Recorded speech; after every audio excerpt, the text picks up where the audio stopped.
लेकिन थोड़ी सी अल्केन की रिएक्टिविटी की बात हम करेंगे, क्योंकि मीथेन किसका मेंबर है, अल्केन का मेंबर है।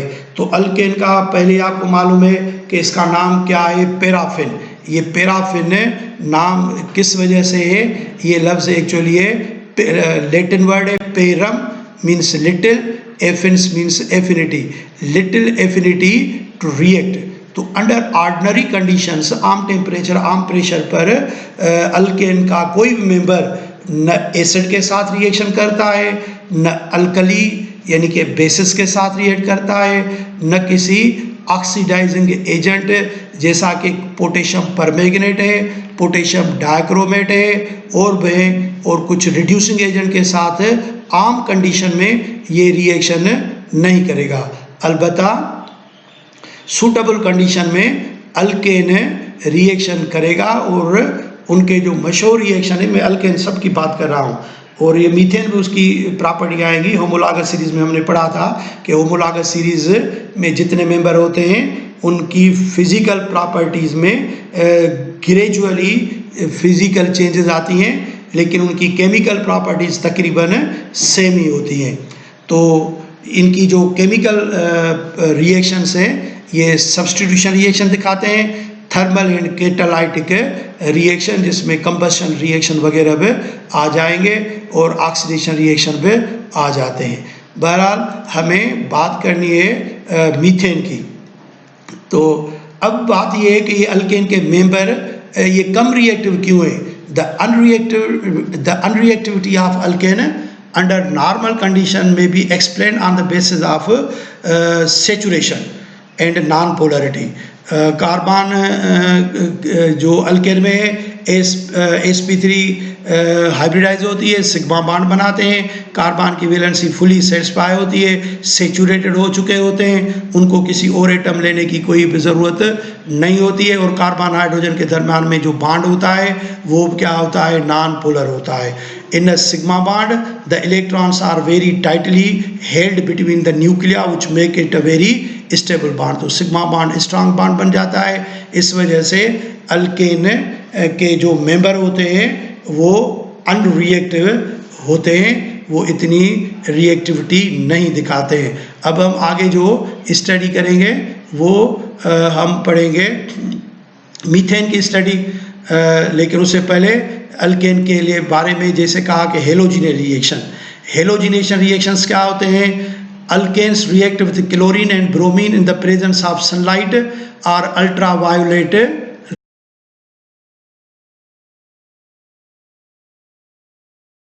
अल्केन के रिएक्शन के हमने कहा कि अल्केन सब्स्टिट्यूशन रिएक्शन दिखाता है। अब सब्स्टिट्यूशन जो कोई अल्केन में एक हाइड्रोजन रिप्लेस हो जाए और उसकी जगह पर कोई और दूसरा आइटम या ग्रुप ऑफ आइटम आकर अटैच हो जाए तो हम इसको बोलते हैं सब्स्टिट्यूशन रिएक्शन। अब सब्स्टिट्यूशन रिएक्शन में अगर अल्केन का हाइड्रोजन जो हम रिप्लेस करते हैं, डिस्प्लेस करते हैं, सब्स्टिट्यूट करते हैं हेलोजन से, तो ये रिएक्शन कहलाता है हेलोजिनेशन रिएक्शन। हेलोजिनेशन में भी अगर फ्लोरीन होगा तो फ्लोरिनेशन, अगर क्लोरीन होगा तो क्लोरिनेशन, ब्रोमीन होगा तो ब्रोमिनेशन और आयोडीन होगा तो आयोडीनेशन कहलाता है। तो हेलोजिनेशन रिएक्शंस की हम बात करेंगे जनरल अल्केन के साथ। ये हेलोजन के मेंबर अल्केन के साथ रिएक्शन करते हैं only in the presence of sunlight और अल्ट्रावायोलेट लाइट। जैसे हमने कहा कि अल्केन सूटेबल कंडीशन में रिएक्शन दिखाते हैं, तो यहाँ पर जो कंडीशन है वो क्या है कि सनलाइट की मौजूदगी में रिएक्शन हो, या कोई अल्ट्रावायोलेट या हाई टेम्परेचर के मौजूदगी में वो रिएक्शन करके अल्केन में हाइड्रोजन सक्सेसफुली रिप्लेस हो जाते हैं विथ दी हेलोजन्स, और इस अमल को हम क्या बोलते हैं, हेलोजिनेशन। अब हेलोजिनेशन के लिए क्या क्या ज़रूरी है, ये सब्स्टिट्यूशन रिएक्शन है। जैसे हमने ये देखा है जनरल RH, RH किसको रिप्रेजेंट करता है, अल्केन को, और ये X क्या है, हेलोजन। इसमें fluorine F2, Cl2, Br2, I2 ये सारे आ जाएंगे। हीट हाई टेम्परेचर होगा या सनलाइट से क्या आता है, फोटॉन आते हैं, और फोटॉन को हम कैसे दिखाते हैं, H न्यू, ये आपको पता है H न्यू फोटॉन, जिसे हमने क्वांटम कहते हैं। तो ये फोटॉन जो सनलाइट से आते हैं और या टेम्परेचर, इनकी मौजूदगी में ये रिएक्शन कैसे होगा कि ये H रिप्लेस हो जाएगा इसके X के साथ, तो बन जाएगा अल्काइल हेलाइड, और ये H और ये दूसरा X मिलकर क्या बनाते हैं, HX। तो इस अमल को हमने क्या नाम रखा, हेलोजिनेशन। अगर ये क्लोरीन होता तो क्लोरीनेशन, ब्रोमीन होता तो ब्रोमिनेशन, आयोडीन होता तो आयोडीनेशन। तो कंडीशन क्या है, तो ये बता रहा है कि इनमें जो ऑर्डर ऑफ रिएक्टिविटी होता है वो किस फ्लोरीन की ज़्यादा होती है क्लोरीन से, क्लोरीन की ऑर्डर ऑफ रिएक्टिविटी ज़्यादा होती है ब्रोमीन से, और ब्रोमीन की ऑर्डर ऑफ रिएक्टिविटी आयोडीन से ज़्यादा होती है। आयोडीन बिल्कुल कम रिएक्टिव होता है, इसलिए आयोडीन रिएक्शन तकरीबन नहीं करेंगे। तो इस हेलोजिनेशन के दौरान हमें किस चीज़ों की ज़रूरत पड़ती है, रिक्वायर्स हीट और अल्ट्रावायोलेट, यूवी अल्ट्रावायोलेट कहलाती है, हाई एनर्जी वाली लाइट और या H न्यू। और ये प्रोसेस कंटिन्यूअस होता है, मतलब है मिसाल के तौर पर हमने मीथेन लिया तो ये रिएक्शन तब तक चलता रहेगा जब मीथेन के चारों हाइड्रोजन रिप्लेस नहीं हो जाते हैं। और chlorine react faster than bromine, और fluorine react faster than chlorine, और नो रिएक्शन विथ आयोडीन के साथ रिएक्शन नहीं होता है। तो हेलोजिनेशन में the order of reactivity of halogen कैसे है, fluorine greater than chlorine, order of reactivity greater than bromine और greater than iodine. Fluorine gas होती है, क्लोरीन गैस होती है, ब्रोमीन आपको मालूम है कि ये लिक्विड फॉर्म में मिलता है, और आयोडीन सॉल्ट फॉर्म में होता है। Reactions of alkane with fluorine is highly violent. Fluorine का आप रिएक्शन कम देखेंगे, इसलिए हम अल्काइल फ्लोराइड डायरेक्ट अल्केन के साथ फ्लोरीन मिलाकर नहीं बनाते हैं, इनडायरेक्ट में बनाते हैं, क्योंकि रिएक्शन इतना फास्ट होता है कि उसको कंट्रोल करना बहुत मुश्किल होता है, आग लग जाती है उनको, तो ये मुश्किल होता है उसकी fluorination. Iodine does not substitute directly because reaction is too slow and reversible. एक तो एंडोथर्मिक होता है, स्लो होगा, और रिवर्सिबल भी होता है। और ये सारे रिएक्शन है क्योंकि हम अल्ट्रावायोलेट लाइट या सनलाइट में कराते हैं, इस बेसिस पर इनको हम फोटोकेमिकल रिएक्शन कहते हैं। ये कौन से रिएक्शन कहलाते हैं, फोटोकेमिकल रिएक्शन, जिसमें फोटॉन लाइट की जरूरत पड़ती है। तो these reactions are described as examples of photocatalysis reactions, catalyzed by light, क्योंकि यहाँ पर हम जो लाइट को यूज करते हैं, जो सनलाइट को यूज करते हैं, वो कैटलिस्ट का काम करता है, क्योंकि एज अ होल ये रिएक्शन एक्सोथर्मिक होता है, इसलिए हीट वो ही वापस आ जाती है। तो अब हम बात करेंगे मीथेन की। तो अल्केन में केमिस्ट्री ऑफ मीथेन जो हमारे टेक्स्ट बुक में है, तो मीथेन की फिजिकल प्रॉपर्टीज हमने पढ़ ली। अब मीथेन की केमिकल प्रॉपर्टीज, जिसे आप केमिकल रिएक्शंस भी कह सकते हैं, तो वही बात करेंगे कि मीथेन अनरिएक्टिव होता है because it is saturated and non polar molecule, वही प्रॉपर्टी जो अल्केन की हमने बताई। It is not affected by the acids, alkali या बेसिस या किसी ऑक्सीडाइजिंग एजेंट जैसे केमिनोफोर, potassium dichromate. At ordinary condition पर ये रिएक्शन नहीं करते हैं, लेकिन सूटेबल कंडीशन हो, ड्रास्टिक कंडीशन हो, तब हम कुछ रिएक्शन करा सकते हैं। बहरहाल आम हालतों में न एसिड बेसिस, न ऑक्सीडाइजिंग एजेंट, न कोई रिड्यूसिंग एजेंट मीथेन के साथ रिएक्शन करेगा। अलबत्ता ये हेलोजिनेशन रिएक्शन दिखाते हैं, जो सब्स्टिट्यूशन रिएक्शन का एक एग्जाम्पल है, और कंबस्शन रिएक्शन, मीथेन का जलना कंबशन रिएक्शन है, ये ऑक्सीजन के साथ रिएक्शन है, हम इनको ऑक्सीडेशन रिएक्शन पे कहते हैं। तो अब हम हेलोजिनेशन पढ़ेंगे।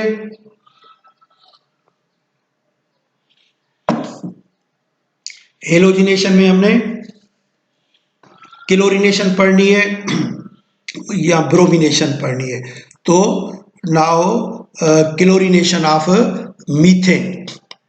When methane is treated with chlorine in presence of sunlight, H nu or heat high temperature, heat की निशानी डेल्टा है, the hydrogen of methane is replaced one by one and produce following product।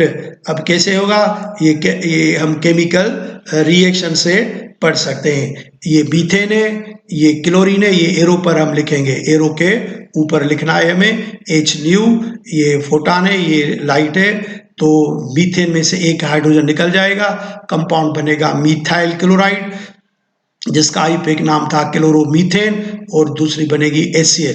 ये continuous reaction है, chain reaction है, इसलिए अगर access of chlorine हम लेंगे किसी कंटेनर में, टेस्ट ट्यूब में, क्लोरीन को एक्सेस में लेंगे तो ये रिएक्शन कंटिन्यू रहेगा, तब तक कंटिन्यू रहेगा तब तक जब तक all hydrogen are replaced by the chlorine. तो ये मीथाइल क्लोराइड फिर क्लोरीन के साथ रिएक्ट करेगा और दूसरा हाइड्रोजन निकल जाएगा, ये बन जाएगा मीथाइल डाइक्लोराइड, या हम इसका नाम देते हैं मिथाइलिन क्लोराइड।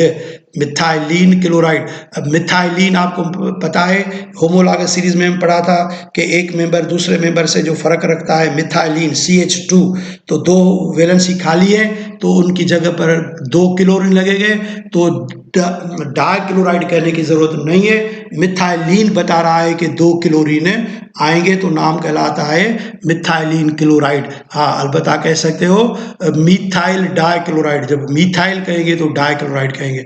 और आईयूपीएक नाम क्या है? डाइक्लोरोमीथेन। अब मिथाइलिन क्लोराइड या मिथाइल डाइक्लोराइड फिर क्लोरीन से, क्योंकि एक्सेस में है, फिर रिएक्शन करेगा और ये बनेगा मिथाइल ट्राइक्लोराइड, क्लोरोफॉर्म जिसका कमर्शियल नाम है, या ट्राइक्लोरोमीथेन और HCl। फिर ये क्लोरोफॉर्म फिर क्लोरीन से रिएक्शन करेगा और बनाएगा carbon tetrachloride plus HCl, इसको हम मिथाइल टेट्रा क्लोराइड कहेंगे। Carbon tetrachloride, tetrachloromethane वाहिद ऑर्गेनिक कंपाउंड है जिसमें हाइड्रोजन हमें अब नजर नहीं आ रही है, तो ये कार्बन टेट्रा क्लोराइड कहलाता है, टेट्रा क्लोरोमीथेन कहलाता है। ये सारे अल्काइल हेलाइड हैं, ये लिक्विड फॉर्म में मौजूद।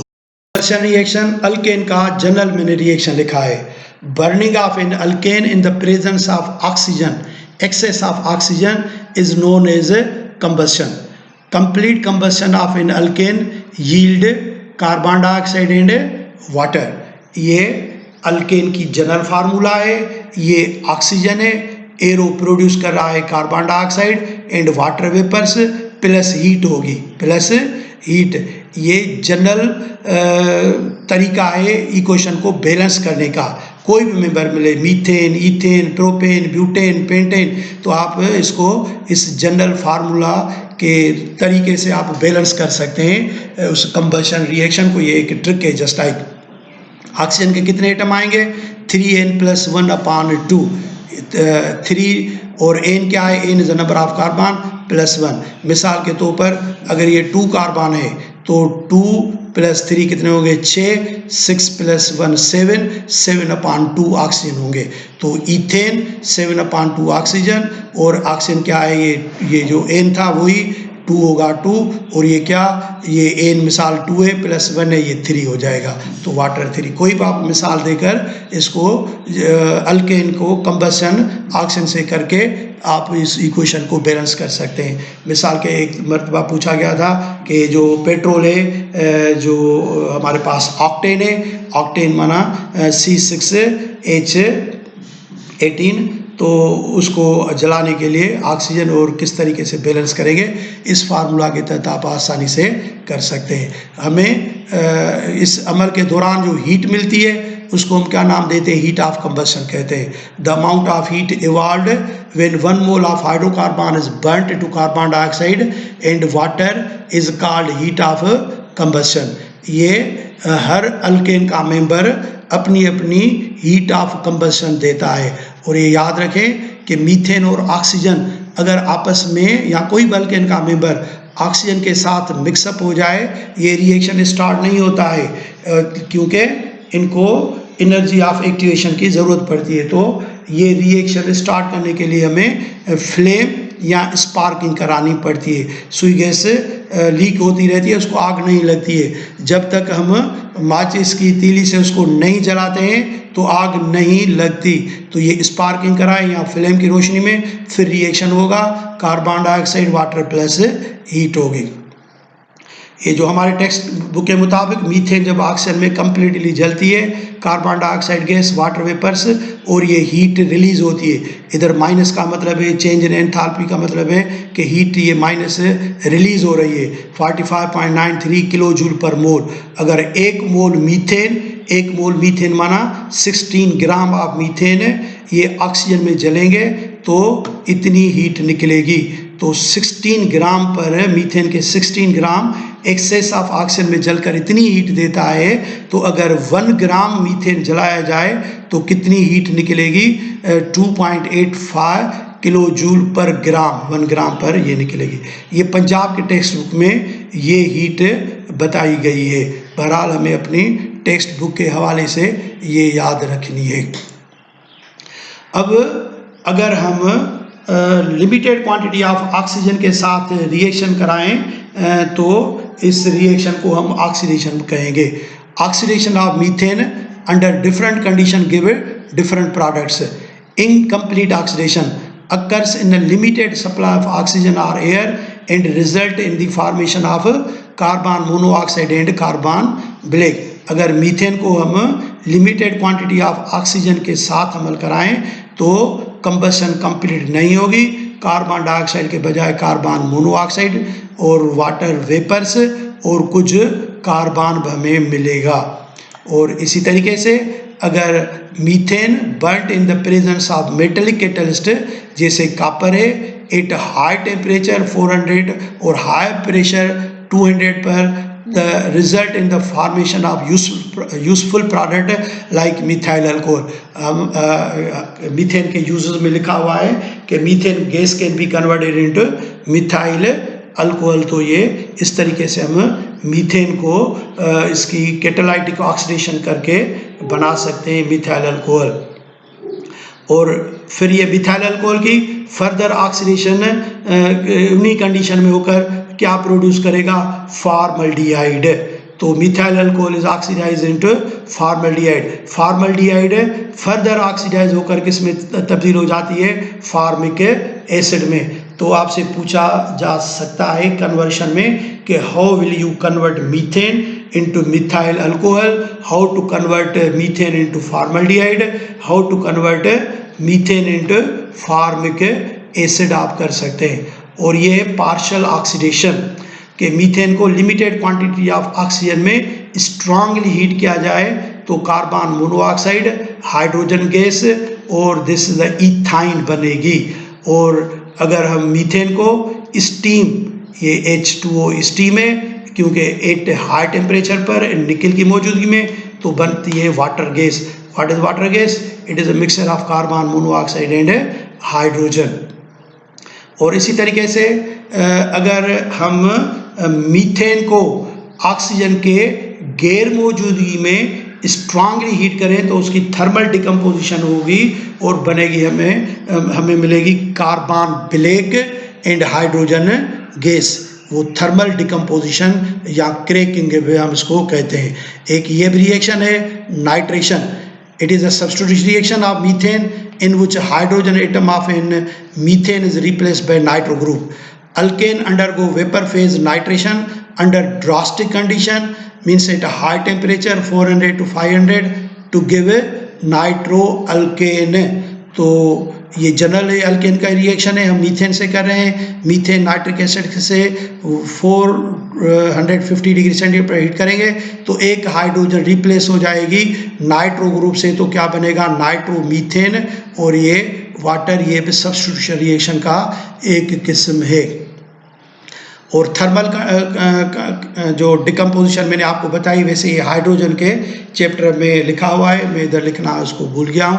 बहरहाल ये रिएक्शन आ जाएगा। आखिर में uses, methane is used as a fuel and as an eliminating gas. इसको हम खास एपरेटस में जलाएंगे तो ये रोशनी भी पैदा करता है। वैसे हम मीथेन को फ्यूल के तौर पर यूज़ करते हैं, डोमेस्टिक फ्यूल होता है, किचन वगैरह में यूज़ करते हैं इसको। सीएनजी के फार्म में हम जो गाड़ियाँ होती हैं उसमें भी यूज़ करते हैं सीएनजी की फार्म में। उसके अलावा it is use for the preparation of methyl chloride, dichloromethane, chloroform, carbon tetrachloride, ये कंपाउंड हम इससे बना सकते हैं। It is use for the industrial preparation of methyl alcohol, formaldehyde, hydrogen cyanide भी हम इससे बना सकते हैं। It is use for the preparation of the carbon black. ये अगर मीथेन की हम हाई टेम्परेचर पर इसको हीट करें 700 to 1900 in the absence of the oxygen, तो ये टूट जाएगा कार्बन और हाइड्रोजन में, और उससे जो कार्बन बनता है उसको हम क्या नाम देते हैं, carbon black, which is use in black pigment paints, printing inks में, टाइपराइटर कार्बन पेपर्स में, पॉलिशेस में, एंड ऑटोमोबाइल टायर्स में। ज़्यादातर यूज़ इसका किस में होता है, टायर्स में। वैसे टायर में रबड़ होता है, उसकी क्वांटिटी बढ़ाने के लिए हम उसमें कार्बन ब्लैक भी यूज़ करते हैं। It is use to manufacture urea fertiliser में भी मीथेन को यूज़ किया जाता है। तो ये थे यूजेस ऑफ मीथेन गैस।